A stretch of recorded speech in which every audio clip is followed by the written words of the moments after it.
Presiden Amerika Serikat Donald Trump berkeinginan menguasai kembali pangkalan udara Bagram di Afghanistan. Taliban yang menguasai Afghanistan menolak keinginan itu, namun Trump tetap ngotot dengan ambisinya. Dua kondisi itu menimbulkan spekulasi kemungkinan Amerika Serikat akan kembali menginvasi Afghanistan seperti pada 2001. Kala itu Amerika Serikat mulai menginvasi ke Afghanistan dengan dalih memburu pemimpin Al-Qaeda Osama bin Laden yang dituduh sebagai dalang serangan 11 September 2001. Invasi Amerika Serikat pada 2001 tersebut menambah daftar panjang kekuatan dunia yang berupaya menguasai Afghanistan. Sebelum Amerika Serikat, selama berabad-abad Afghanistan pernah menjadi sasaran operasi militer kerajaan Inggris dan Uni Soviet. Namun upaya sejumlah kekuatan dunia itu untuk menaklukkan Afghanistan berujung kegagalan. Afghanistan pun mendapat julukan kuburan para penguasa. Lalu bagaimana Inggris, Uni Soviet, dan Amerika Serikat gagal menaklukkan Afghanistan? Bersama saya Nabila Safira, jurnalis Kompas.com.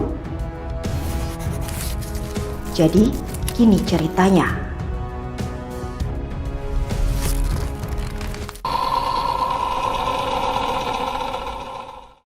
Pada abad ke-19, Afghanistan adalah negara yang disebut-sebut pusat sengketa antara kerajaan Inggris dan Rusia untuk menguasai Asia Tengah. Dua negara selama berpuluh-puluh tahun saling berebut kekuasaan di Afghanistan. Konflik mulanya dimenangkan oleh Inggris meski harus membayar dengan harga yang sangat mahal.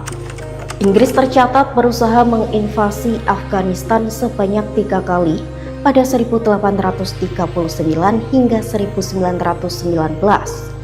Ketiga usaha itu berakhir dengan kegagalan.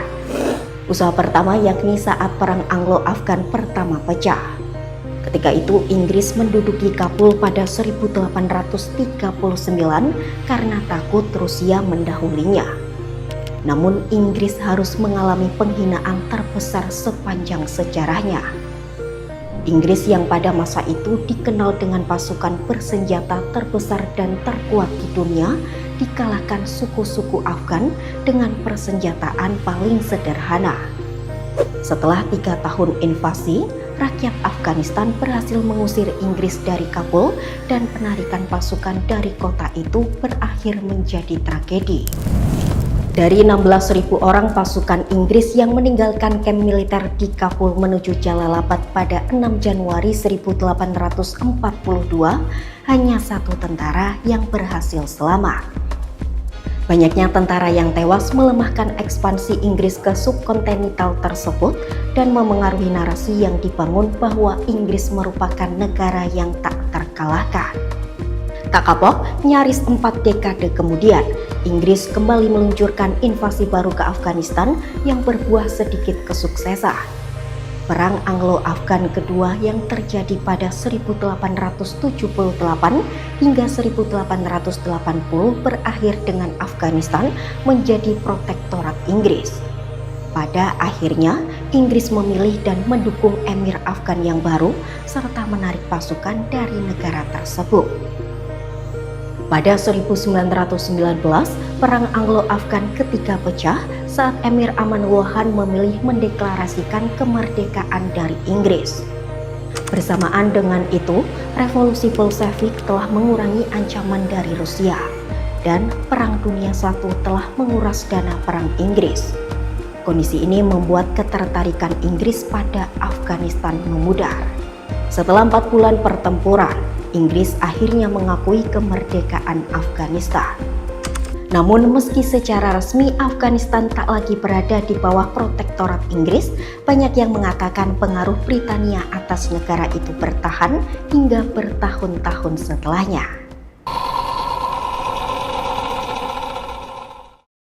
Malam Natal 24 Desember 1979, Uni Soviet memulai invasi ke Afghanistan. Tujuannya adalah untuk mempertahankan pemerintahan di Afghanistan yang saat itu mulai terpecah dan mempertahankan kekuatan pemerintahan komunis yang telah terbelah. Saat itu pasukan Uni Soviet dikerahkan ke Afghanistan diangkut menggunakan 280 pesawat militer. Sebelumnya hubungan kedua negara sebenarnya baik, namun pada 1973 terjadi kudeta yang menggulingkan pemerintahan monarki dan menjadi dasar berdirinya Republik Afghanistan. Pemerintahan baru condong ke Uni Soviet, tapi terjadi pertentangan sehingga Soviet merasa perlu membereskan dengan pengerahan militer. Berbagai kelompok mujahidin menentang invasi Uni Soviet. Mereka melakukan perlawanan sengit dengan dana serta senjata yang dipasok Amerika Serikat, Pakistan, Cina, Iran, dan Arab Saudi. Serangan demi serangan yang diluncurkan Uni Soviet menghancurkan kota-kota dan desa-desa. Invasi ini menjadi peristiwa paling berdarah di Afghanistan. Tercatat sekitar 1,5 juta korban tewas dan sekitar 5 juta orang lainnya terpaksa mengungsi. Selama beberapa waktu, invasi tersebut tampak membuahkan hasil dan sejumlah kota besar berhasil diduduki pasukan Soviet. Namun tanpa mereka ketahui, pasukan mujahidin bergerak dengan relatif bebas di banyak wilayah pedesaan. Menggunakan senjata apapun yang bisa diambil dari tentara Soviet atau diberikan Amerika Serikat, mereka menggunakan taktik gerilya dalam pertempuran. Mereka menyerang cepat lalu menghilang di pegunungan. Pasukan mujahidin kian di atas angin setelah mendapat pasokan rudal anti pesawat dari Amerika Serikat. Pesawat dan helikopter Soviet berjatuhan ditembak. Sekitar 15.000 tentara Soviet tewas dalam pertempuran. Pemimpin Uni Soviet yang baru, Mikhail Gorbachev, akhirnya menyadari negaranya tak bisa melanjutkan perang sembari memperbaiki perekonomian Rusia. Gorbachev pun memutuskan untuk menarik pasukan Uni Soviet dari Afghanistan pada 1988. Invasi ini menjadi perang yang mahal dan memalukan bagi Uni Soviet. Afghanistan menjadi semacam Vietnamnya Uni Soviet bila dikaitkan dengan Amerika Serikat. Lagi-lagi upaya penaklukan oleh kekuatan asing dikalahkan oleh para gerilyawan lokal. Penarikan mundur pasukan Soviet kemudian memunculkan Taliban yang dalam bahasa Pashto berarti pelajar. Merujuk pada anggota kelompok yang pernah belajar kepada Mullah Omar, salah satu komandan pasukan mujahidin yang bertempur melawan Uni Soviet. Sementara Uni Soviet setelah menarik pasukan dari Afghanistan, akhirnya bubar dan wilayahnya pecah menjadi beberapa negara merdeka.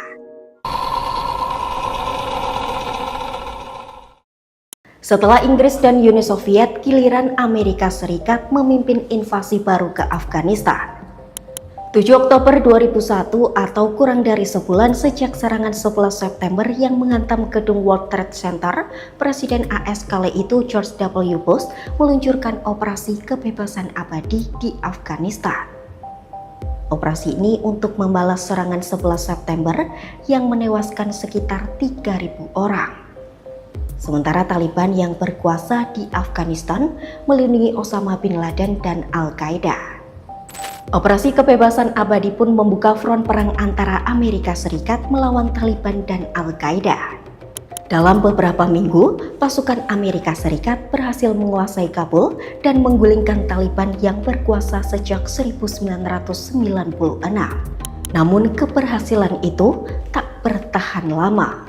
Di tengah perang melawan Taliban di Afghanistan, perhatian Amerika Serikat mulai teralihkan saat Washington juga meluncurkan operasi militer di Irak untuk menggulingkan rezim Saddam Hussein pada Maret 2003. Memanfaatkan situasi itu, Taliban yang sempat terpecah dan kelompoknya kemudian berkumpul kembali di benteng mereka di Afghanistan Selatan dan Timur untuk melancarkan pemberontakan.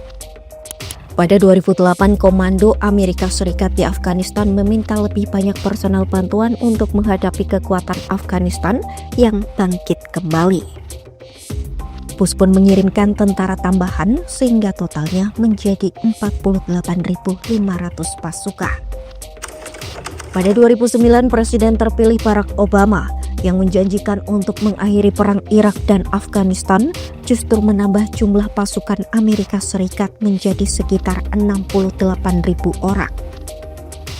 jumlah pasukan Amerika Serikat di Afghanistan makin membengkak pada Desember. Obama mengirim 30.000 tentara lagi untuk menghalangi tumbuhnya pemberontakan Taliban dan memperkuat institusi Afghanistan. Pada 2010, sekitar 150.000 tentara asing dikerahkan di Afghanistan. Dari jumlah itu, 100.000 diantaranya merupakan tentara Amerika. Kemudian pada 2014, pasukan NATO mengakhiri misi tempurnya di Afghanistan. Namun sekitar 12.500 tentara asing yang 9.800 diantaranya adalah dari Amerika tetap tinggal untuk melatih pasukan Afghanistan dan melakukan operasi anti-teroris. Di tengah perlawanan Taliban yang masih membara dan meluas, cabang kelompok ISIS juga menjadi aktif pada 2015. Donald Trump yang naik menggantikan Obama membatalkan jadwal penarikan pasukan Amerika Serikat dan mengirim kembali ribuan tentara pada Agustus 2017.